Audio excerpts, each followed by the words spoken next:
vas pa potem vse vabim, da ostanete nocoj še dolgo časa naši gostje, samo da se premaknemo eno nadstropje višje.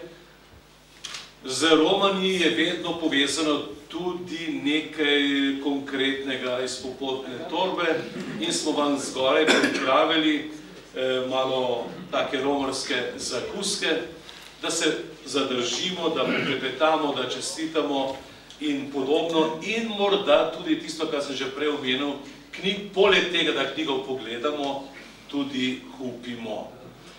Cena knjige je 65 €, nocoj, ker je pač izreden večer in izjemna priložnost, ki je samo enkratna takšna, kot je nocoj, je knjiga 50 €.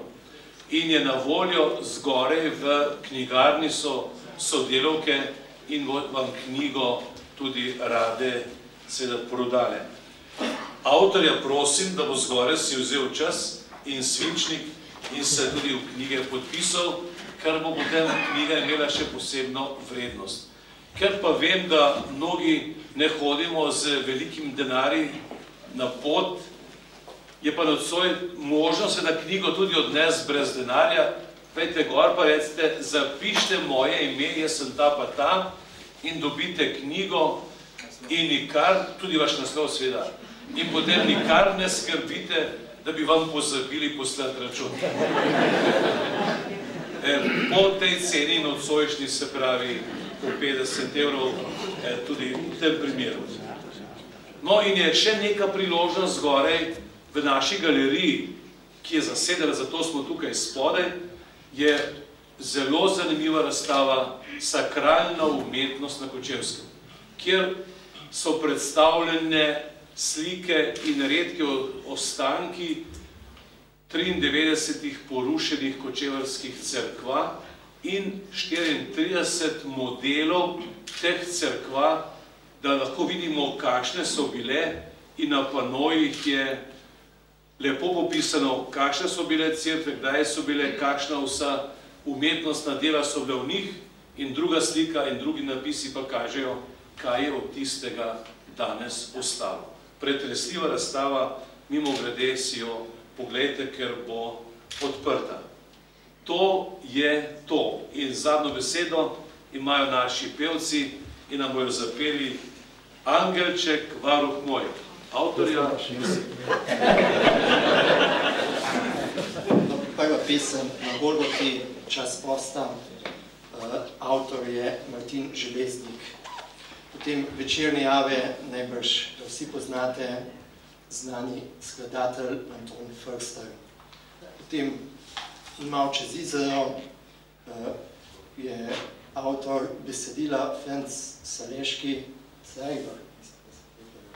harmoniziral jo je pa Jože Leskovar in ljudska Angelček, varuh moj, priredil Ciril Krpač.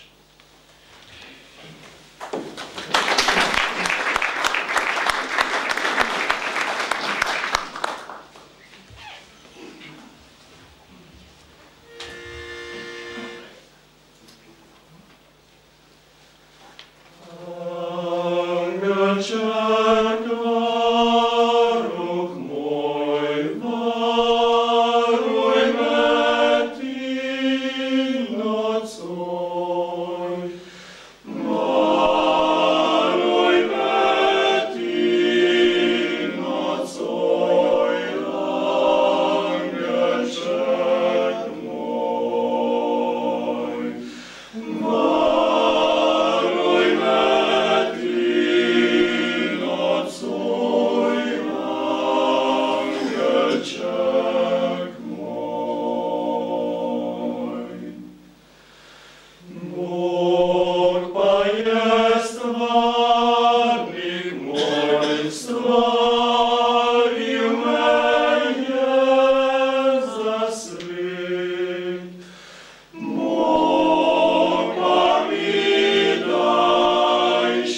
Gremo gor.